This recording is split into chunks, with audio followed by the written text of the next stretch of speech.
Welcome, everyone. Thank you so much for joining us and coming back to Breath of Life Conversations. This is a conversation I have been waiting for so long.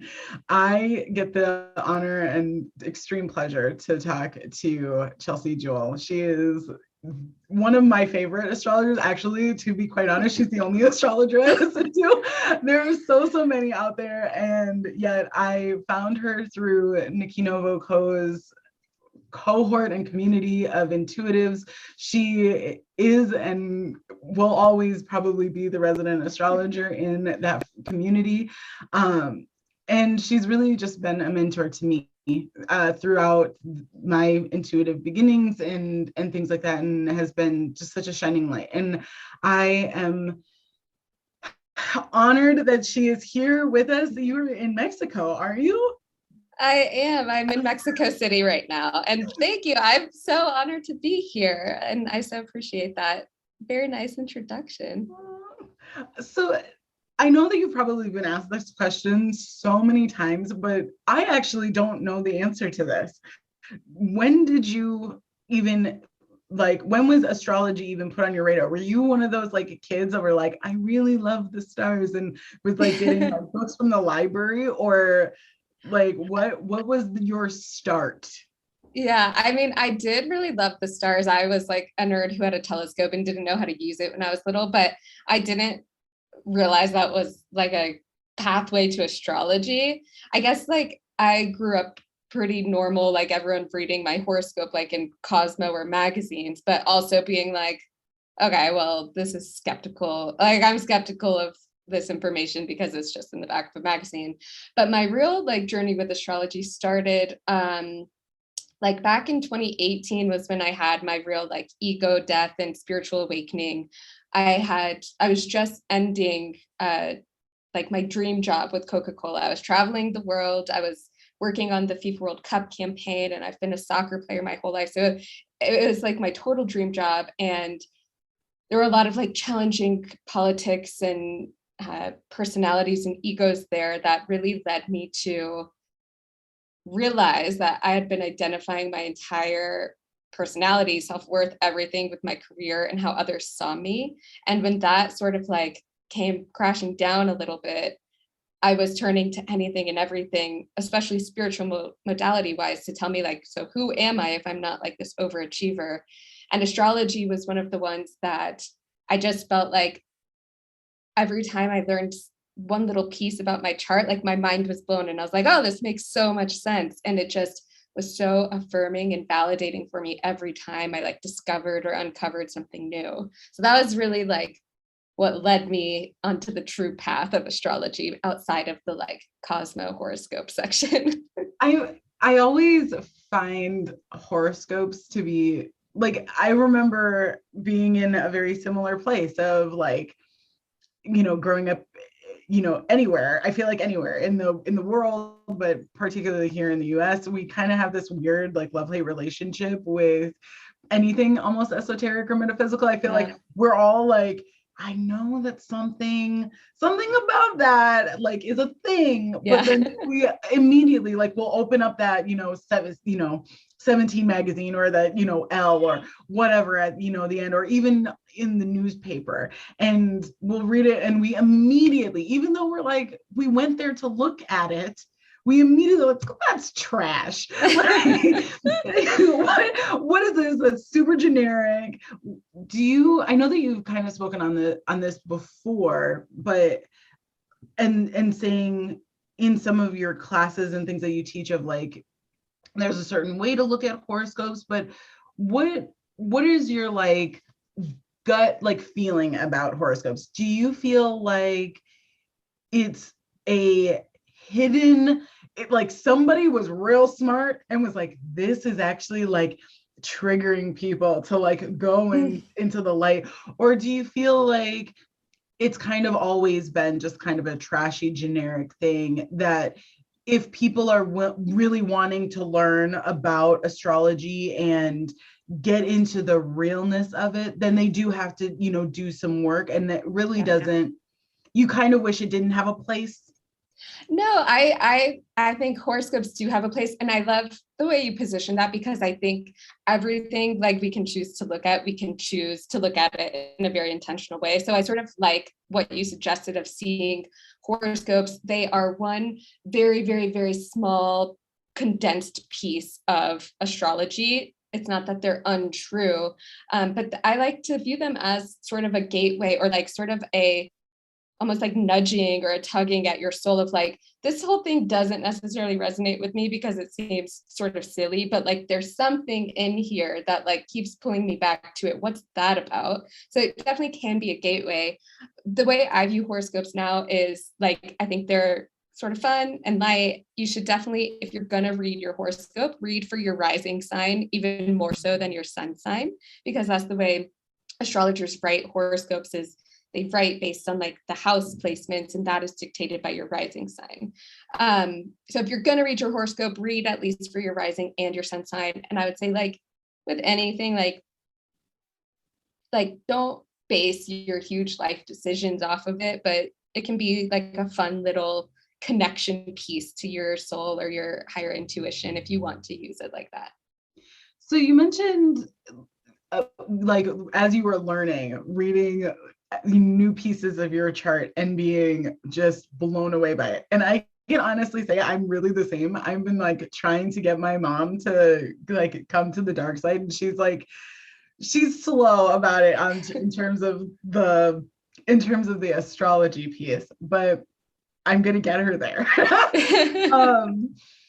Because, and one of the things that I had said to her we were talking about all the different sort of modalities that kind of tell you about who you are, right? Or kind of explain pieces of your personality or your identity. And that I was like, I find it fascinating. Like, I want to learn about my natal chart. I want to learn about my Enneagram. I want to learn about my human design, because in my mind, it kind of feels like the more that I learn about why my soul chose this vessel, right? Because like my soul isn't dictated by whether or not I'm a Virgo, sun, or a Scorpio rising, right? Like because our souls, right, live outside of time and space. Yeah. There's no way that like every single lifetime I would have been a Virgo sun, like that's probably not true. I would have no idea, but it would be interesting. I want to get your thoughts on that. Yeah. But it does allow me to say, well, my soul did choose this body right now in this particular time, and there's got to be a reason for it. Right. There's got to be a lesson. Some of those shadow things, like maybe it was like sitting there going, okay, like she's got this lesson to learn, and if I make her a Virgo, then she's gonna totally. You know what I mean?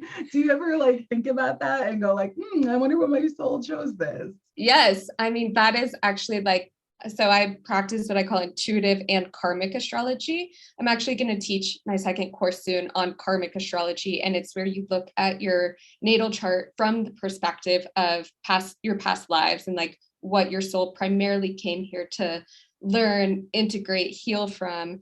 And from that perspective, it's like, it's right. It's not that like your soul has these distinct qualities every single time. It's more like on the journey back to full wholeness and totality, this are like the majors in college that you needed to focus on to be like a more well-rounded soul on your path of evolution in this particular lifetime. So I think you might have just answered it, but that idea of like that your soul would have chosen the same sort of like placement, in different times, like, is that kind of what you mean by like the karmic of like maybe that your soul does choose that, they're going to make you a Scorpio rising for multiple lifetimes in order to kind of like learn certain lessons? Or maybe, I mean, I definitely do believe that like our soul chooses our exact time of birth, our exact birth chart. Even if you don't know your exact time of birth, like it chooses the qualities that you have and that you need most for this lifetime. I see like less or I guess I can't really tell because I've never read to my knowledge, my conscious knowledge today, I've never read anyone across lifetimes. But so I can't say like, yeah, you came in as a Scorpio rising last time too. It's more, there are certain. How dope would that be? I bet that has happened. Now that I'm saying that, I'm like, that probably has happened. I'm just like not aware of it. But totally. But it's more, there are other pieces of the chart that tell, like your south node, for example, is one that like tells a very big part of the karma. And it's less about like, if your south node is in Libra, let's say, it's less about like, that means your south node was probably in Libra the last time. It probably means more so that because your south node represents like your karmic history and sort of the energy that you have mastered but come to over rely on in past lives. So maybe that means in past lives you had like a Libra rising, Libra sun, Libra moon, whatever. We're not exactly sure, but there was like a little bit of an over reliance on Libra energy if your south node, based on where your south node is. So there are certain indicators I look at more to see like less consistency across lifetimes and more of like, what are the tools, strengths that you brought into this lifetime to help you deal with like the things you're coming to heal and integrate. Got it. Okay. So what is it exactly that you feel like is the one or a couple of like the biggest differences between somebody who's just like, I'm just an astrologer versus somebody who says I'm an intuitive astrologer? Yeah, good question. So first of all, my process when I'm reading a chart, I always like to describe when I teach astrology is like a language. And so when you learn like the energy of the planets and the signs, you're learning like the vocabulary to speak a language. And so when I'm looking at someone's chart, it's almost like it's all speaking to me. And it's all almost like a way that their guides or higher self or like team of light are speaking to me through the symbols and the energies of the chart. So that's what I mean. It's sort of like my intuitive language that I speak. But one of the other big differences I see, and like I see this a lot because I'm a part of a couple Facebook groups of like pretty big Facebook groups of astrologers.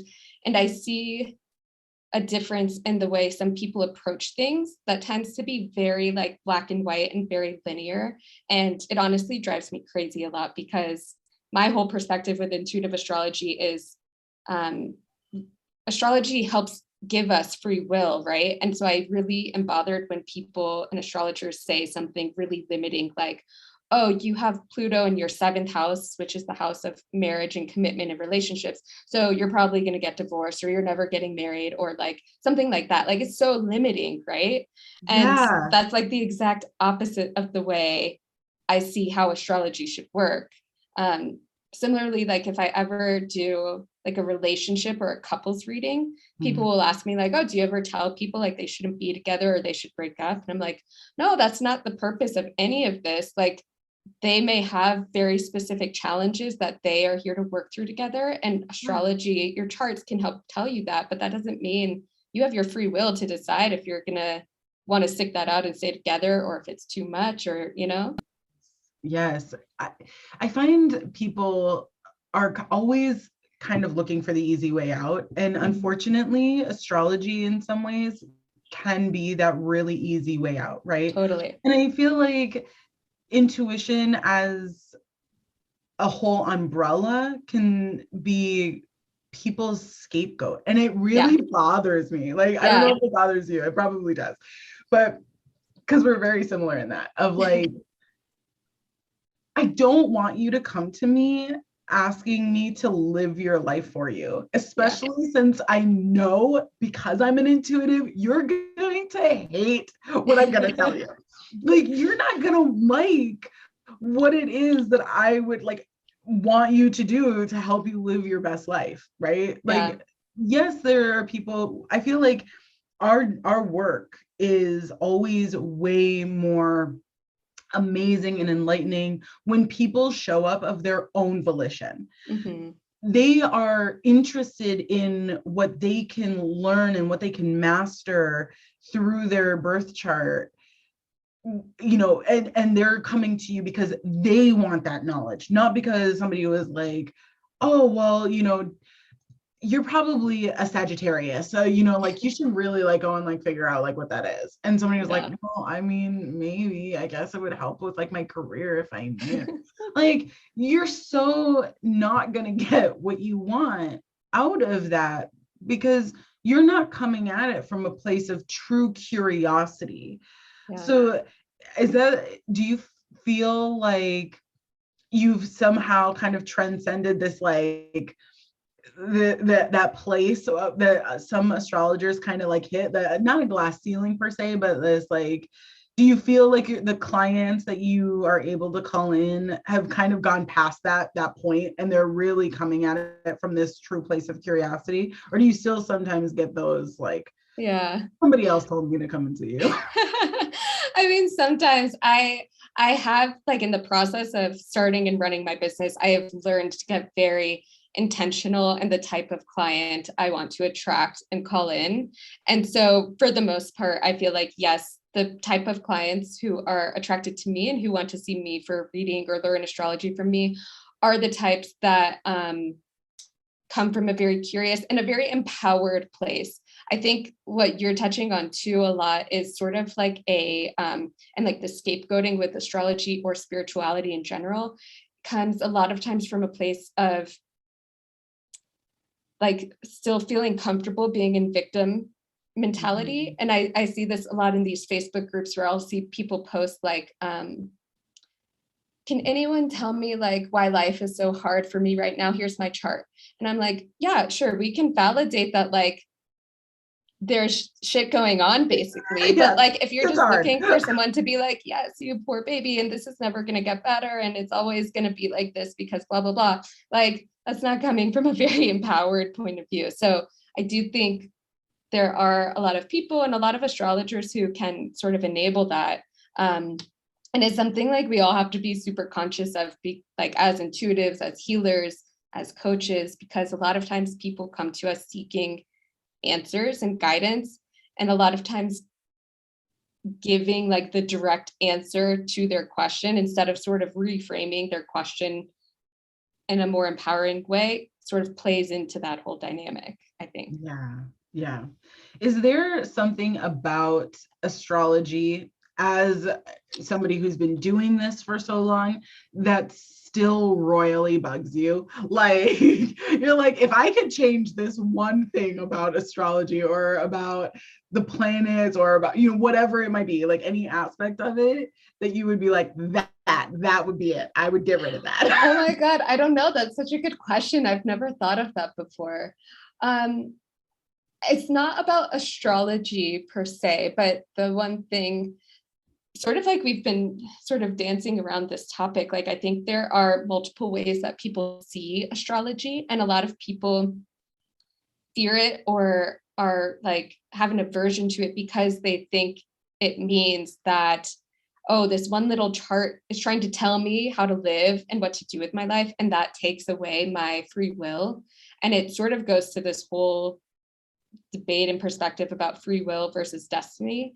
But I don't see astrology that way. One of my favorite quotes about astrology is from one of my favorite authors and astrologers, Stephen Forrest. And he says, the birth chart asks questions, it doesn't give answers.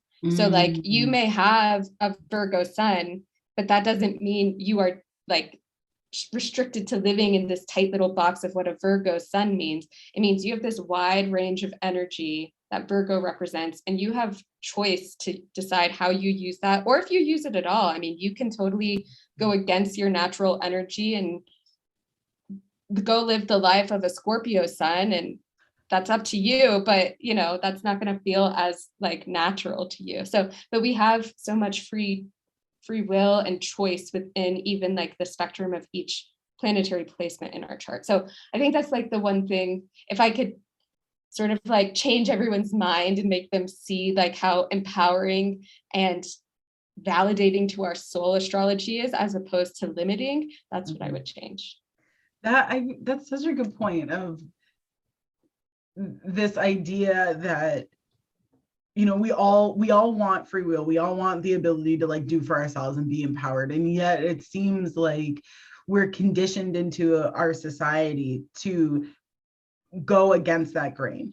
I don't know how many people I've told, how many clients I've told, like, I really need you to, like, if there was one thing that I would like, could like make you do, if that's even like a thing, it would be for you to stop trying to live to these societal standards, because they don't fit you.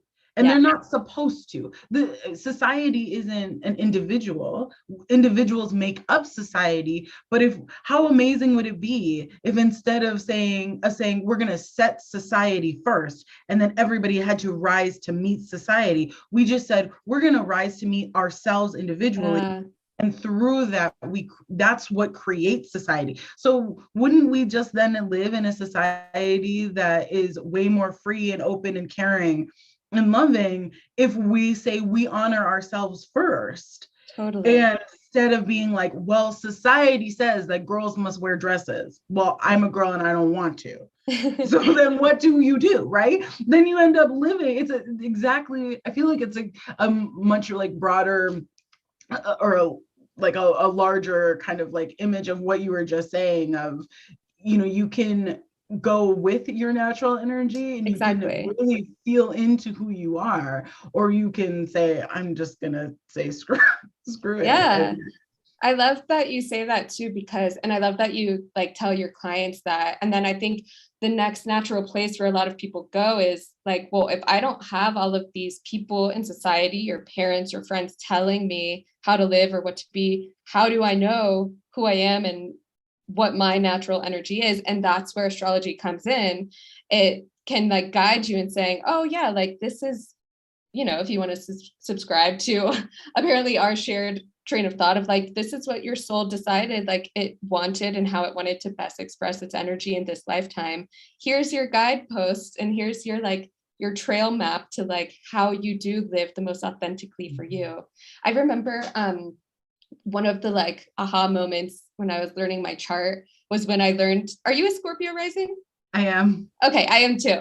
And when I first learned that, like I'm a Leo sun, so that was all I knew for a long time. And I was like, oh, I'm this bright, bubbly, fun, energetic, charismatic, bold person.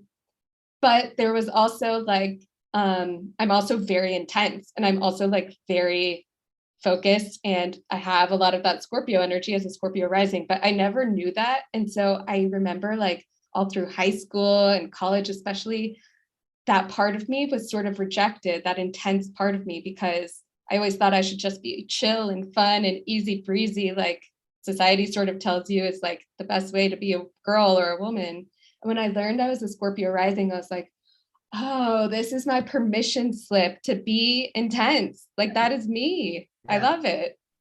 I was very similar when I found out. So for everybody out there, I'm currently like in the middle of like taking Chelsea's Discover Your Stars course, which is her level 1 for learning how to like read your chart. And I'm so sad that I don't get to like learn directly from her. It's on demand now.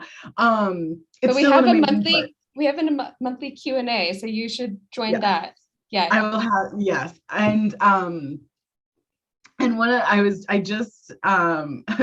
I just got through all of, I'm starting now in the planets. So I just got through all of like learning about all the different signs, and I like focused in first. I literally went and I did all of like my side, like my sun, my moon, my rising first before I went through everything else. But when I got to my rising sign, which is Scorpio, well, like you just said, I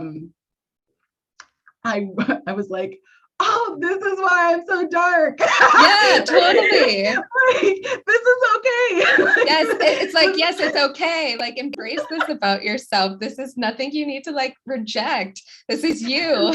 Yeah, like this is why I go and like, step on people's flowers sometimes. Yeah, Scorpio is the sign of death, the underworld, like rebirth, transformation. But in order to get that transformation, you have to go into the depths and into like the shadows, totally, like shadow work, deep psyche kind of stuff. Totally.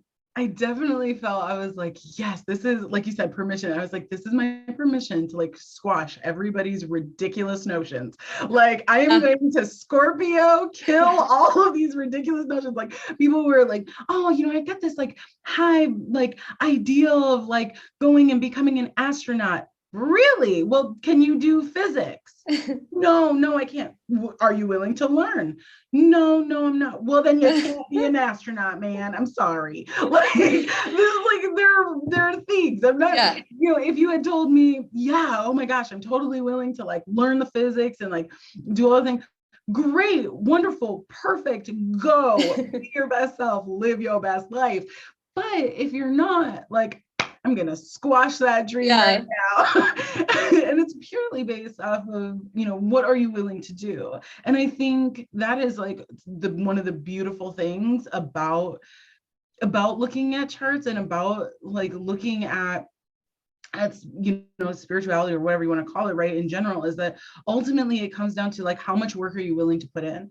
Like, I always have to remind people, I am not really doing anything. Like, yes, I'm a powerful, wonderful, like intense being, but so are you, right? Yeah, like, exactly. I'm not necessarily telling you anything you don't already know. I'm probably just shedding a spotlight on something that has been trying to get your attention for a very long time. And I feel like the birth chart is like such a wonderful physical representation that you can print off. Like, it's one of the reasons like I envy you so much of like how you like, did your business, because I feel like I don't necessarily have something so tangible. And I'd love to be But able now to you're learning it.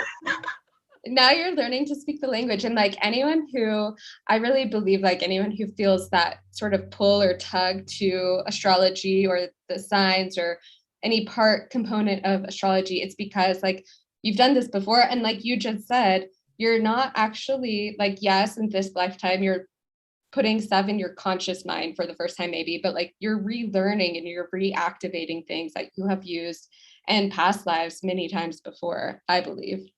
Yes. So because we're talking about the stars and being out there, I feel like I would be not doing myself, I'd be doing myself a disservice if I didn't ask you one of the most obvious questions. I think I was like, I'm sure that you're a starseed. Yeah. And that you love talking about aliens and all the things out there.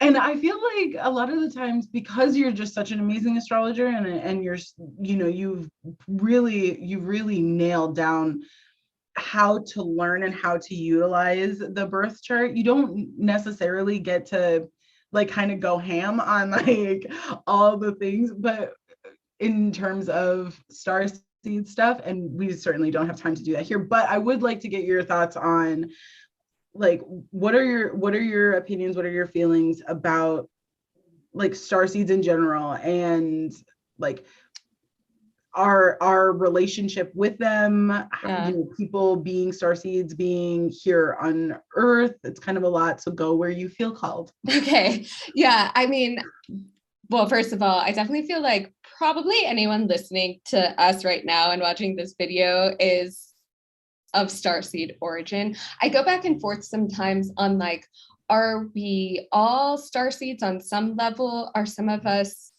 like, were some of us, our souls born on Earth, and so they're a little bit less starseedy? Or I'm not exactly sure. I go back and forth on that, but I guess one area where I'm wanting to take this that's coming up for me is the relationship between like starseed kind of spiritual culture and astrology. It's something that I've tried to dive into a few times, and it's gotten very like rabbit holey and convoluted, but I feel like this is a cool area of astrology that probably those of us like doing this work now will develop, because I feel like there must be ways like markings almost in the birth chart of your starseed connections and origins. And I haven't like figured out what they are very specifically, or like reliably, and how to tell like each time if you have like Arcturus in your chart near your sun, moon, or rising, that must mean like you're from there.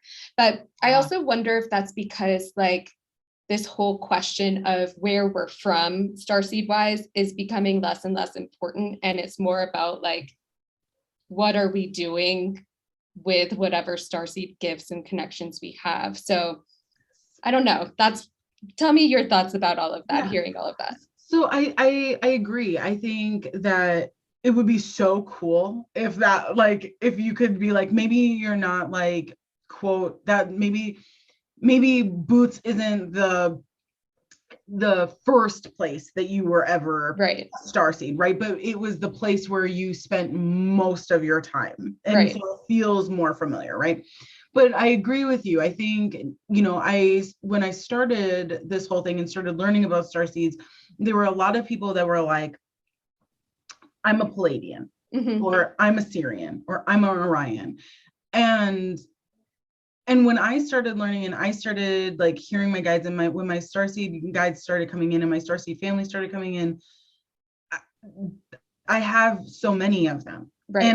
And I felt almost lost a little bit in like the world of starseeds, because I was like, well, I'm not just one. So like, what does that mean? And not that I was like, what does that mean, as if like I'm, you know, totally lost and I'm never going to be able to like operate in the world again. Not like that. Just like, if I'm not one thing, then how do I function? And then I realized that so much of my life has been about like kind of, you know, being within the middle and, you know, from the fact that I'm a biracial individual to the fact that I identify as bisexual, to the fact that, you know, like so much of me is like, I'm in the middle of pretty much everything, you know, and I feel like as I was learning about the different guides that I have, I mean, I have Arcturians, I have Andromedians from the galaxy, not the constellation. Yeah. You know, I've lived on Sirius and I've got Lyran, and like it became this whole, well, like almost like one cosmic lesson of like, you don't have to be one thing. And like, why would your soul be one thing ever or only? Yeah. I mean, I feel like that is a very good summary and an embodiment in a lot of ways of like the age of Aquarius that we're in and that we're entering is like, and it's sort of like this shake off and removal of labels for all of us, because we're all on this like journey back to wholeness as individual souls and as a collective. And we can't do that when we only claim one part of ourselves, whether it is through our race on Earth or our sexual orientation or our starseed origin. Like this is like actually very symbolic, I feel, of where we're supposed to be headed, is like claiming all of it, rejecting no parts of ourselves. That goes back to the shadow work part that like you as a Scorpio rising are so into as well, right? It's like rejecting no part of ourselves. Absolutely. And not fearing it either, you know, right? Like not, you know, I love that you said not rejecting it, because I think that there are so many people that are like, no, because I fear it, I'm going to make this not a thing. And that's just not even possible. Like for no matter how much you heal, no matter how much you say, you know what, I've got this under control, there's always going to be a time when you go around the spiral and you come back up to that. And then it's just, how much have you learned in your ascent up? And have you learned enough that you now come up against that trigger or that shadow or whatever, and you can handle it better? Or you realize it's no longer a trigger anymore. And you don't have to fear that, right? You don't have to be like, I'm going to push that to the back and I'm not going to listen to that. And I'm going to be better. I think that's like the one that I have to be better. And it's like, why do you though? Like, would you even know what better is if you didn't experience that? Yeah. And I think that idea of, I think if there's one thing that I've found that seems pretty consistent for a lot of people who talk about starseeds, is this idea that duality like doesn't exist, like they don't rise or fall, like once they've like ascended into light body, like you know, into the like 6th, 7th, 8th, 9th dimension, right? Like that there's no choices to be made. Like you're automatically going to be going towards the light, and it's easier. And Right. it's a lot easier to be of the light because you now have a crystalline body. How do you feel about that when people are talking about star seeds, especially some of those more higher dimensional beings? Yeah, I mean, I think it can get very confusing and convoluted, that conversation as well, especially as we're talking about us as like humans and the earth shifting. Because I do think there is this underlying belief that ascension means it's all light, and so it's all positive. There's no fear, there's no shadow, there's no darkness. And I don't know if I necessarily believe that. To me, it's more, again, like ascension is more about wholeness, and so it is more about accepting the fact that there is light and there is shadow. Because if you're not accepting that there is fear, and that fear is still possible for us, even if you like claim you're living in 5D here on earth, you're just really rejecting some of it. And I've seen a lot of people like claim they have no fear anymore because they're living in 5D. And I'm like, you're very clearly fearing fear. Yes, yes. Thank you. Thank you. I feel like I just got like the biggest validation because it's something that I've struggled with too, of like, I know that I've done a lot of ascending, and just recently with the equinox and stuff and all of this new energy that's hitting the grid and all of that stuff, like it was really hard on my physical body to, it was like 2 nights in a row I was like in pain, like physical pain, as my body was like trying to deal with the energy. And the entire time I remember just thinking like, is it like, I had to remind myself like why it was necessary. I had to remind myself that it was okay, that when we ascend, it's supposed to be a mixture of happy and good, and like you're taking a big breath of fresh air, but it's also supposed to be painful, because any sort of birth is painful, right? For the mom and for the baby. And you're going from a place of comfort to what will become comfortable, but that transition period is not. And so this idea that like upper dimensional beings, or like as we ascend, that it's not, that we aren't going to have choices to make, that choice somehow disappears, like that opportunities aren't presented to you where you have to weigh the risks and the benefits of them. I mean, I feel like we talk about like the Galactic Federation and all of the stuff that they're doing and overseeing, and how they're kind of, some people say manipulating, other people say directing, and other people say overseeing and all that stuff. Well, it doesn't really matter what word you use. They're making choices and those choices aren't always going to be easy, and they're not always going to have very clear cut like into of the light. And it seems odd to me that we're so accepting of the fact that humans have free will and what that means, but like somehow like starseeds like transcend that, like they don't.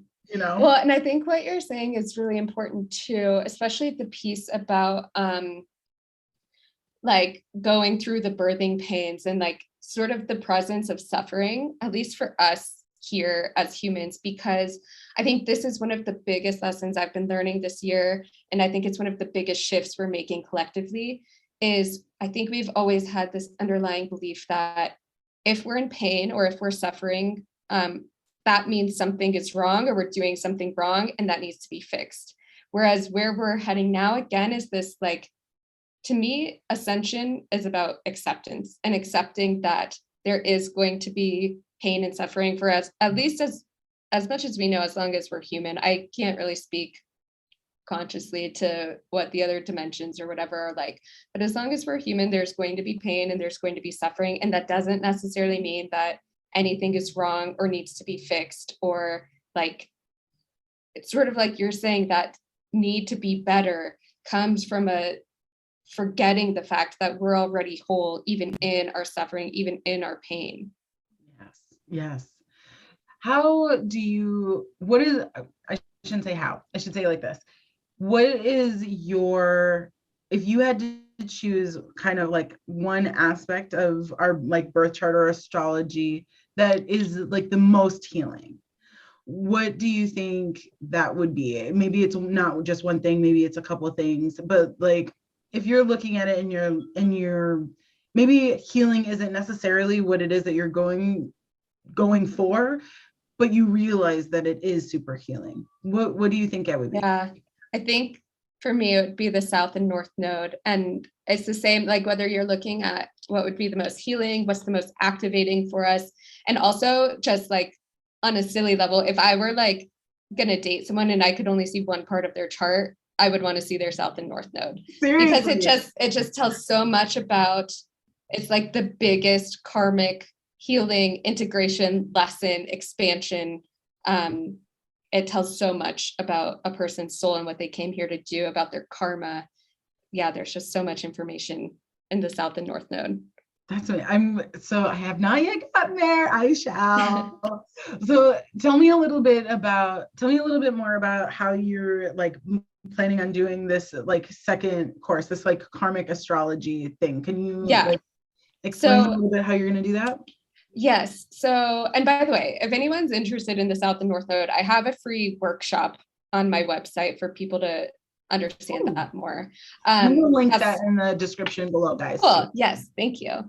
So the karmic astrology course, I've started outlining it. And basically there are a couple things that I look at from a karmic perspective that tell me a lot about who you were in a past life. I think actually you and I first met when I did my past, present, future reading for you. That's a past life reading and healing. I now use the astrology chart as the backbone to tell me the story of the past life we need to go in and address and heal. And then I'll go into the Akashic records and get some details to fill in. But the South node is one of the first places I look in the chart. The 12th house and the sign that rules the 12th house, or if you have any planets there, Chiron, and that's an asteroid known as the wounded healer, Saturn and Pluto, and then any inner planets, so Mercury, Mars, or Venus that are retrograde, tell a lot about karmic contracts. So in this next course, we're going to go into depth about sort of what each of those things mean from a karmic past life perspective, and then how you sort of can see all of those different placements in a chart and start to put them together into like a past life story, a past life identity, or past life energy that you can feel into for someone. Wow. Okay, guys, that sounds really amazing. And as somebody who has done a past life regression with Chelsea, I can honestly say like by far like one of like the best things that I ever did. I was dealing with abandonment issues. And aren't we all? Yeah. And I went back and worked with her on one particular life, and it was really cool to how much detail I was able to see, how much you were able to get, the amount of stuff. And I can only imagine linking that, understanding of the Akashic records and the past lives and stuff, and like putting that within the context, like you almost using the birth chart, not almost using the birth chart as like a funnel into that sounds insane. Like the amount of information that you're going to be able to like pull and get, how are you not going to be like drained after like every single reading? Those readings are, I will say, a little bit more draining on me. So I only have one per week on my calendar of the past, present, future readings, but it's almost like, I remember when I first started doing intuitive work, I felt a lot of shame or guilt around using astrology because I felt like I was cheating. But it's just like my intuitive language. And so the more permission I gave myself, whether I was doing a chakra reading or now like these readings, the more permission I gave myself to just get as much information as possible from the chart, so that it requires less of the like energetic legwork of going into the records or into their chakras. The easier it was for me, because I can get so much information from a chart that, again, like I sometimes am like, this feels too easy, like it's all right here, but I forget that's just because like I speak this language and I've like worked hard at understanding it. So well, thank you so much for being here with me. I know that you have like so much stuff going on, and I am so just blessed that you decided to find time to be able to do Of this and chat course. with you guys. We didn't get through, you know, even half of all the things that astrology covers, or that the things that Chelsea can do. I highly recommend that you go and check out the links below. If you are interested in working with myself or Chelsea, like I said, so amazing. All of her stuff will be linked down below. We'll update it as things change and go on. Make sure that you hop into her classes if you're interested in learning how to read your birth chart for yourself. Keep an eye out for these new readings in this new course that she's going to be putting out. I'm sure it'll turn into like a whole course thing too, of how to read your chart karmically in that way.